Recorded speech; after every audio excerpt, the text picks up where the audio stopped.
आज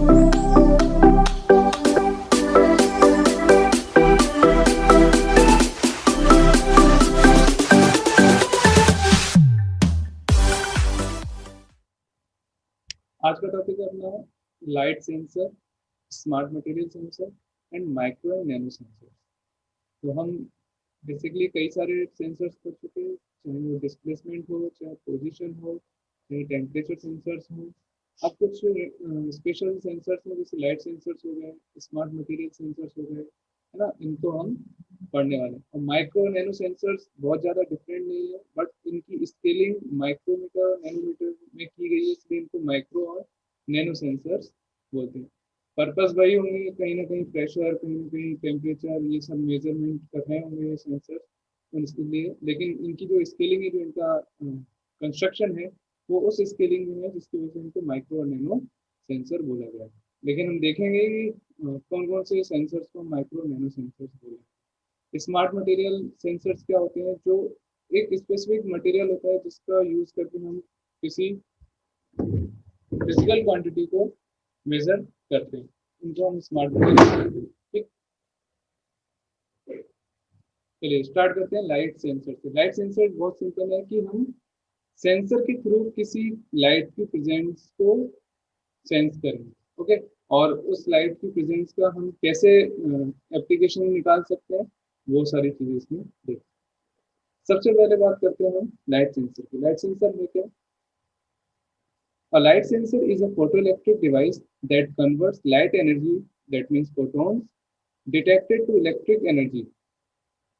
क्या कर रहा है लाइट सेंसर? लाइट एनर्जी को किस में कन्वर्ट कर रहा है? इलेक्ट्रिकल एनर्जी में कन्वर्ट करके दे रहा है। It comes in different types, used in various applications and more. अलग अलग टाइप के लाइट सेंसर्स होते हैं। जो सबसे ज़्यादा इम्पोर्टेंट और सबसे ज़्यादा यूज में आने वाला लाइट सेंसर है, उसकी बात करते हैं photo register, that is LDR, light dependent register. ठीक है, LDR means light dependent register. यहाँ पर मेंशन है लाइट डिपेंडेंट रजिस्टर, एलडीआर।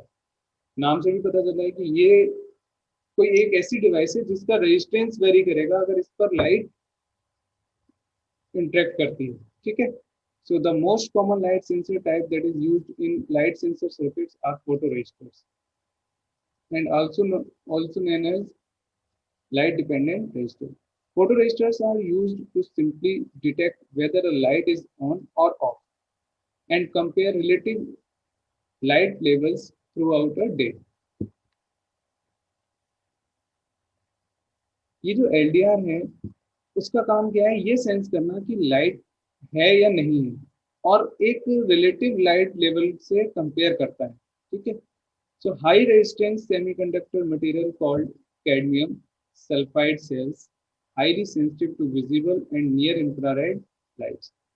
जो हाई रेजिस्टेंस सेमीकंडक्टर मटेरियल है, like cadmium and sulphide, cadmium sulphide, उनसे ये डिजाइन किया जाता है, और वो बहुत ज़्यादा सेंसिटिव होते हैं किसके लिए? Visible and near infrared lights के लिए। देखिए, जो एलडीआर है वो दिखने में कुछ इस तरीके का होता है। सबसे बेसिक जो प्रोजेक्ट हम लोग डिज़ाइन करते हैं, हम लोग बनाते हैं, 12th में भी बना लेते हैं, कोई फर्स्ट ईयर में आके बनाता है। ठीक है, तो इस एलडीआर का यूज़ करता है। अब देखो, ये जो डिज़ाइन है वो कुछ रेजिस्टेंस की तरह दिख रही है। हम लोग रेजिस्टेंस इस तरीके से सिंबल बनाते हैं, तो ये क्या है? एलडीआर है, लाइट डिपेंडेंट रजिस्टर है। अगर हम बात करें कि फोटो रजिस्टर वर्क कैसे करता है, so photoresistor works similarly to your regular resistor, but instead resistance changes is dependent on the amount of light is exposed to। Normally जो रजिस्टर्स हम लोग यूज करते हैं, आपने रजिस्टर्स देखे होंगे, कुछ इस तरीके का कंस्ट्रक्शन होता है रजिस्टर। जो फिजिकली रजिस्टर दिखता है वो कुछ इस तरीके से होता है। ठीक है, इसमें कलर कोडिंग यहाँ पर होती है। रजिस्टर का जो काम है वही काम इस रजिस्टर का है, बट ये सिंपल रेगुलर रजिस्टर है, जबकि ये क्या है? लाइट डिपेंडेंट रजिस्टर है, यानी इसका जो रेजिस्टेंस है वो उस लाइट पे डिपेंड करेगा जो इस पर इंटरेक्ट करेगा। ठीक है, so high intensity of light causes a lower resistance between the cadmium sulphide cells. अगर ज्यादा लाइट आएगी तो रेजिस्टेंस लो हो जाएगा, and low intensity of light result high resistance between the cadmium sulphide cells. So this working principle can be seen in applications such as street lamps, where in the day the higher light intensity results in lower resistance and no light produced.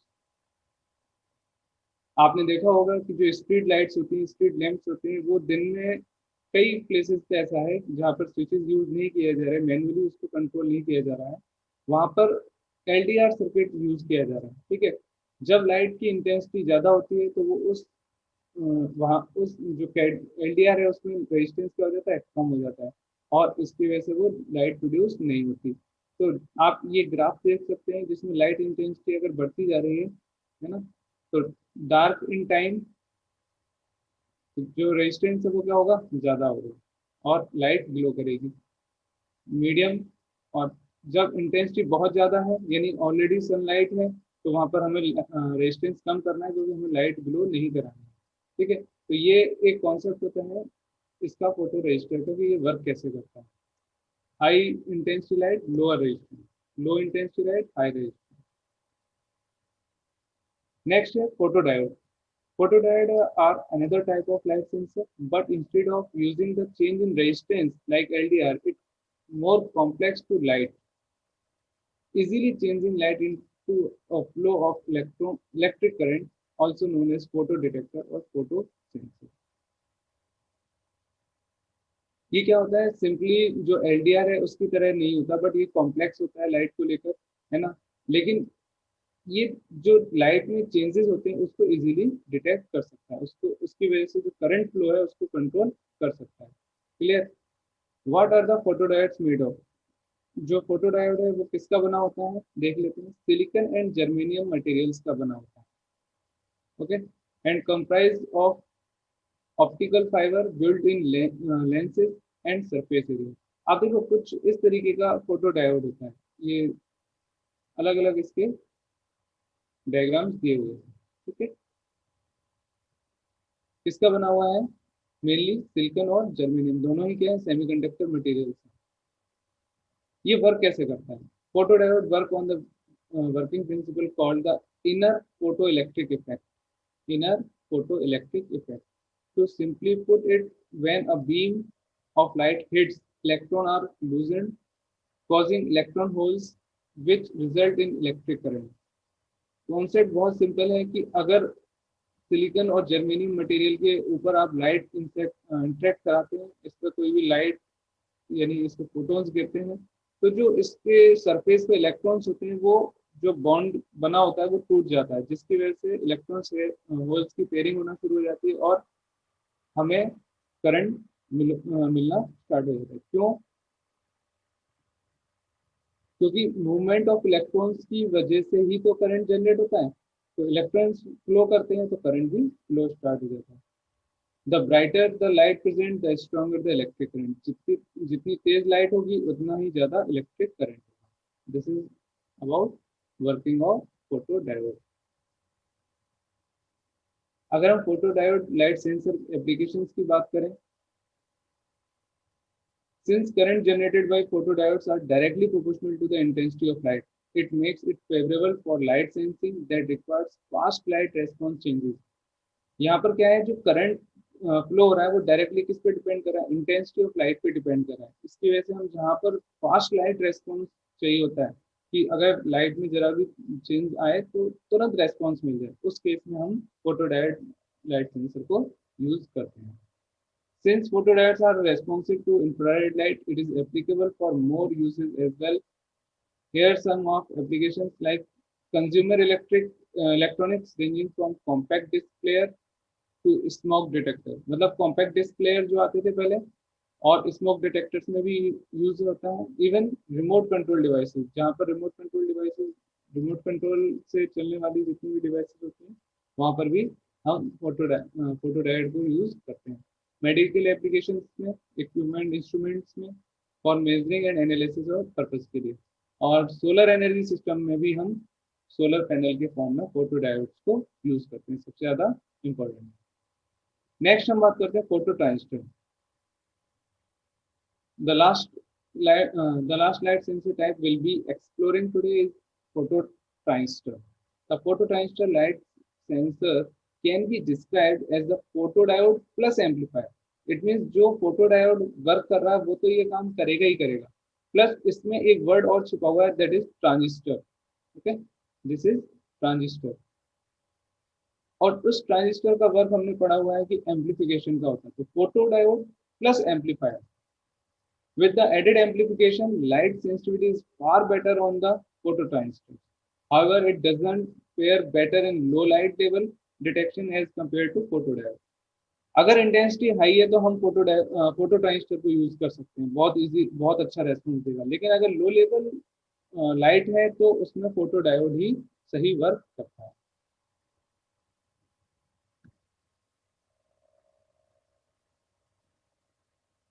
अगर photo transistor applications की बात करें तो कई सारे applications हैं. अगर मैं डायरेक्ट बात करता हूँ, card reader, security systems, infrared detectors, lighting control, opto couplers, counting system, lighting control, ये सब क्या है, इसके बहुत सारे एप्लीकेशंस हो सकते हैं. The fact that photo transistors are easy to use and perform well within their limitation means these semiconductor devices are used in wide variety of electronic circuits. Electronic circuits में सबसे ज़्यादा यूज होने वाला photo transistor है. Often the applications are where a light beam is interrupted, but sometimes they can be used for light level detection. में भी इसको हम यूज कर सकते हैं. Encoders where a rotating disc with light and dark strips rotates. This gives speed and direction और rotation. हम लोगों ने एनकोडर्स पढ़े थे. एनकोडर्स में आपने देखा था कि ऊपर बीम है, लाइट सोर्स है, ठीक, और नीचे एक डिस्क रोटेट कर रही है जिसमें कई सारे सेक्टर्स मार्क्स मार्क बने हुए हैं और नीचे एक मास्क लगा हुआ है, और यहाँ पर एक फोटो ट्रांजिस्टर यूज कर सकते हैं. ठीक है, एनकोडर्स में हम लोगों ने इस चीज को पढ़ा था जिसमें हम पोजीशन और रोटेशन ये सारी चीजें मेजर कर रहे थे.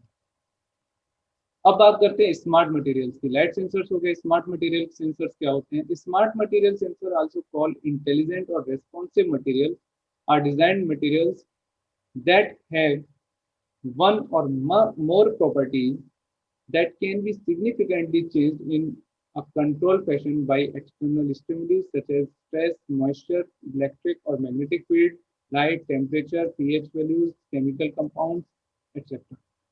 ये वो मटेरियल्स होते हैं जो इस टाइप के एक्सटर्नल क्वांटिटीज, फिजिकल क्वांटिटीज को सेंस करके करके बहुत जल्दी रेस्पॉन्स देते हैं. ठीक है, जैसे अगर स्ट्रेस की वजह से कोई उसकी वोल्टेज जनरेट कर रहा है या कोई करंट जनरेट कर रहा है या उसके कंडक्टिविटी में चेंज आ रहा है, तो वो सारे स्मार्ट मटेरियल्स कहलाते हैं. तो इनको हम क्या बोलते हैं? इंटेलिजेंट मटेरियल्स भी बोलते हैं और रेस्पॉन्सिव मटेरियल्स भी बोलते हैं. ठीक है, कई सारी प्रॉपर्टीज को ये शो करते हैं.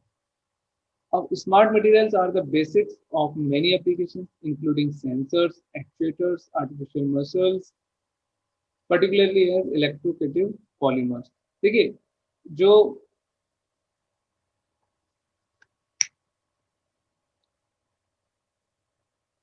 स्मार्ट मटेरियल सेंसर्स हैं उनकी एप्लीकेशन बहुत ज़्यादा है. जैसे हम सेंसर्स की बात करें, कोई नॉर्मल सेंसर्स की भी बात करें तो स्मार्ट मटेरियल वहाँ पर यूज होती है. एक्चुएटर्स में भी हम स्मार्ट मटेरियल यूज कर सकते हैं, आर्टिफिशियल मसल्स में भी. तो ये क्या है, इनके एप्लीकेशंस हैं. अगर हम टाइप ऑफ स्मार्ट मटेरियल्स की बात करें तो सबसे पहला नाम आता है पीजो इलेक्ट्रिक मटेरियल का. Piezo electric material convert electric energy to mechanical energy and vice versa. It means जो पीजो इलेक्ट्रिक मटेरियल है वो इलेक्ट्रिकल एनर्जी को मैकेनिकल एनर्जी में और मैकेनिकल एनर्जी को इलेक्ट्रिकल एनर्जी में कन्वर्ट करता है. They offer wide range of utility and can be used as actuator, provide a voltage to create motion.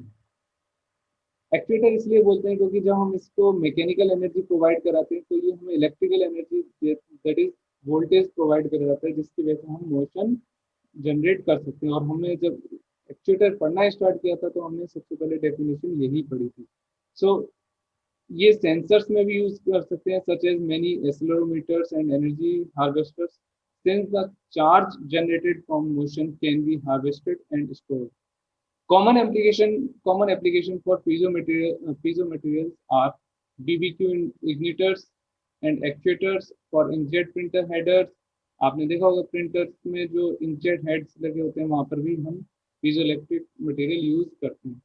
तो ये क्या है, इनके अलग अलग एप्लीकेशन हैं, flow control devices, piezo valve actuators और हार्वेस्टर्स, हैप्टिक एक्चुएटर्स, ये अलग अलग एप्लीकेशन हैं। हमें इतना डीप में नहीं पढ़ना है, बट हाँ पता होना चाहिए पीजो इलेक्ट्रिक मटेरियल है तो उसकी क्या क्या एप्लीकेशन है। ऐसे ही अदर मटेरियल्स हैं जैसे शेप अलॉय में, शेप मेमोरी अलॉय में the most commonly available shape memory alloy is nitinol, clear, which was originally developed by Naval Ordnance Laboratory, and it has ability to change phase as a function of temperature. It means ये जो SMA है, that means shape memory alloy, वो phase change करता है किसके respect में, function of temperature के respect में, okay, and in that process generate a force or motion, and they are capable of relatively high energy but move slowly. Energy तो high generate करते हैं लेकिन स्लोली मूव करते हैं। Typically applications include morphine structures, thermal triggers, and some high strain energy absorbing applications. Advanced material still under development including magnetically activated shape memory alloy. ये advance material है, इसका भी advance material क्या है, magnetically activated, यानी magnetic field या magnet से इसको एक्टिवेट करने वाला शेप मेमोरी अलग। तो सबसे जो बेसिक कॉमन अवेलेबल है वो क्या है, निटिनॉल। अब हम बात करते हैं शेप मेमोरी पॉलीमर्स की। ये थे एलॉय, ये है polymer. Shape memory polymer that is SMP are similar to shape memory alloy except the obvious fact that they are made from polymer matrix. यहाँ पर अलॉय से बने हुए, पॉलीमर से बने हुए, वर्किंग सेम है। The process much greater recoverable strain than the alloys। जो रिकवरी है वो इसकी ज़्यादा है, but typically under lower forces इसको ज़्यादा यूज करते हैं। Morphing structure has been the area of greatest use of SMP. यहाँ पर भी मॉर्फिंग स्ट्रक्चर यूज हो रहा है, यहाँ पर भी हम, लेकिन इसमें हम ज़्यादा यूज करते हैं। ये क्या है, शेप मेमोरी पॉलीमर्स। मैग्नेटोस्ट्रिक्टिव की बात करें, सिमिलर टू पीजो इलेक्ट्रिक, जैसे पीजो इलेक्ट्रिक मटेरियल था वैसे ही ये मैग्नेटोस्ट्रिक्टिव है। Respond to change in electric field, this वहां पर क्या है, वो इलेक्ट्रिकल एनर्जी को मैकेनिकल में कन्वर्ट करा, मैकेनिकल को इलेक्ट्रिकल में कन्वर्ट करा। यहाँ पर ये क्या है, किसको रेस्पॉन्ड करेगा, अगर इलेक्ट्रिकल फील्ड में कोई चेंज आता है उसको रेस्पॉन्ड करेगा। This class of materials respond to change in magnetic field and can perform as an actuator or sensor if deformed। क्योंकि जो पीजो इलेक्ट्रिक है वो भी डिफॉर्म होता है, इट मीन्स अगर उस पर कोई स्ट्रेस लगता है तो उसके स्ट्रक्चर में चेंजेस आता है, स्ट्रक्चर में चेंज आता है तो वो वोल्टेज जनरेट करता है। इसी तरीके से अगर यहाँ पर कोई मैग्नेटिक फील्ड में चेंज आएगा तो जो एक्चुएटर है, ये जो मटेरियल है वो डिफॉर्म होगा, और डिफॉर्म होने के बाद वो एज ए एक्चुएटर और सेंसर की तरह वर्क कर सकता है। While they can work well, they exhibit a large hysteresis which which must be compensated when using the material in sensor application। हम लोगों ने hysteresis लॉस भी पढ़े थे, है ना। जब ये जो मटेरियल है वो hysteresis शो ज़्यादा करता है, लेकिन अगर हम सेंसर एप्लीकेशन में इसको यूज करें तो वो कंपनसेट हो जाती है। इसके अलावा अपने पास hydrogels, electroactive polymers and bicomponent fibres, ये भी अपने स्मार्ट मटेरियल्स होते हैं। हाइड्रोजल्स क्या होते हैं, can be tailored to absorb and hold water, means अगर वाटर को एब्जॉर्ब और होल्ड करना है तो हम इसको यूज करते हैं, और अदर लिक्विड्स, वाटर और other liquids under certain environmental conditions. Hydrogels have been around for a long time, specifically in disposable diapers। ये क्या है, जैसे डिस्पोजेबल डायपर्स होते हैं बच्चों के, उनमें हम लोग हाइड्रोजल्स यूज कर सकते हैं, है ना, क्योंकि ये क्या है, उस वाटर को या तो ऑब्जर्व करेगा या होल्ड करेगा। Clear. A key feature, however, is the gels can be colored chemically, respond to different stimuli।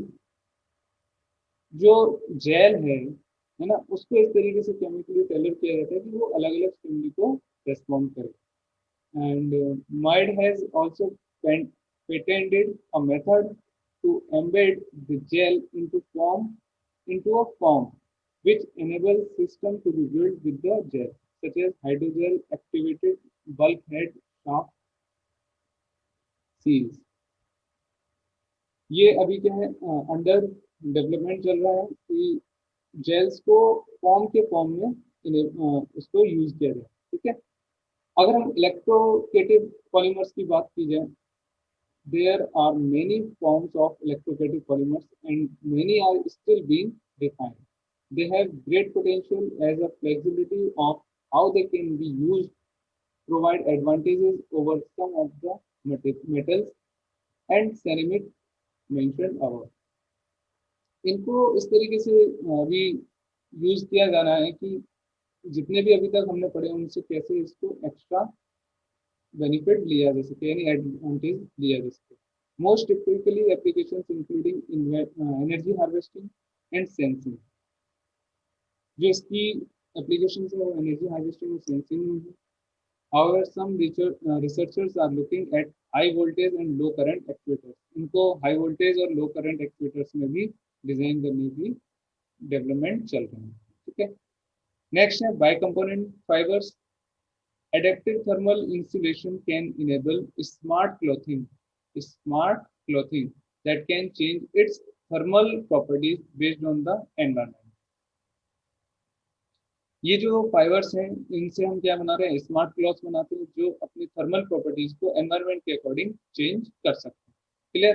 तो माइड क्या है, माइड has developed by component fiber technology where two different materials are को extruded together to enable shape changes depending on the ambient temperature. मतलब temperature के according वो अपने शेप को चेंज कर सकता है। ठीक है, ये है अपना बाई कंपोनेंट फाइबर। देखिए कुछ स्मार्ट मटेरियल्स आप यहाँ पर देख सकते हैं।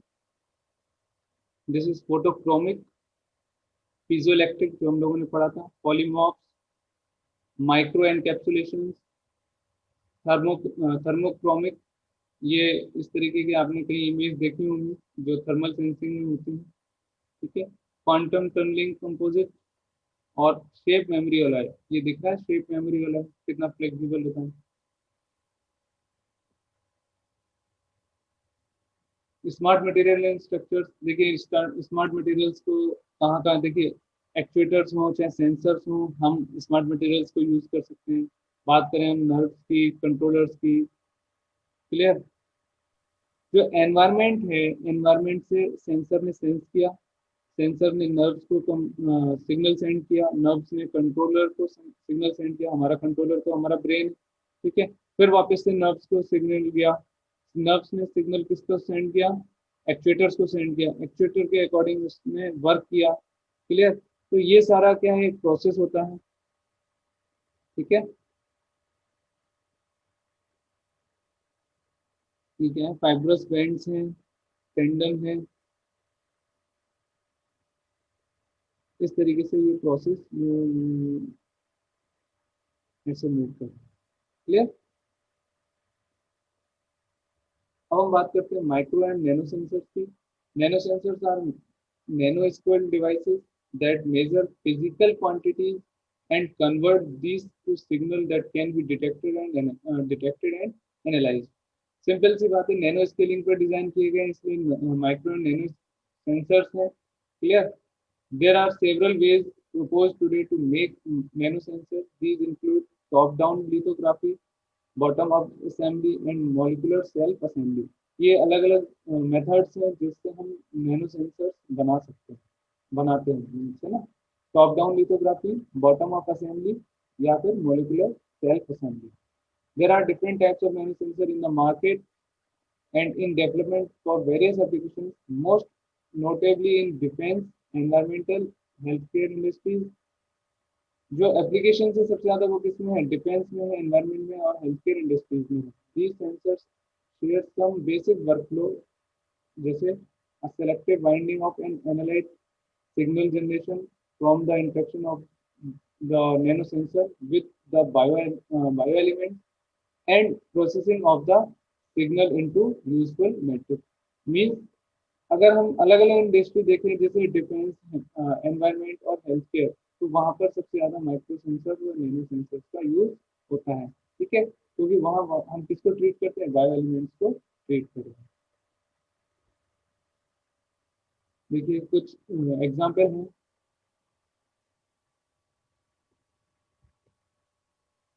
इलेक्ट्रोकेमिकल सेंसर्स में gas sensors, bio sensors, scanning probe, microscope, nano generators, nano patterning, ये क्या है, अपने नैनो सेंसर्स, नैनो टेक्नोलॉजी के एग्जाम्पल हैं। ठीक है, देखिए intra intra cellular, extra cellular study, वहां पर हम इसको यूज करते हैं। Hand hold biogas sensors, spy robot, इस तरीके के रोबोट्स भी होते हैं। नैनो जनरेटर, मतलब बहुत छोटा सा जनरेटर डिजाइन किया गया। Automobile sensors and super soldiers. तो ये कई सारे एप्लीकेशंस हैं जो नैनो सेंसर्स और माइक्रो सेंसर्स के हो सकते हैं, और होते हैं, अभी वर्किंग में भी है और कंटिन्यूस चल भी रहे हैं।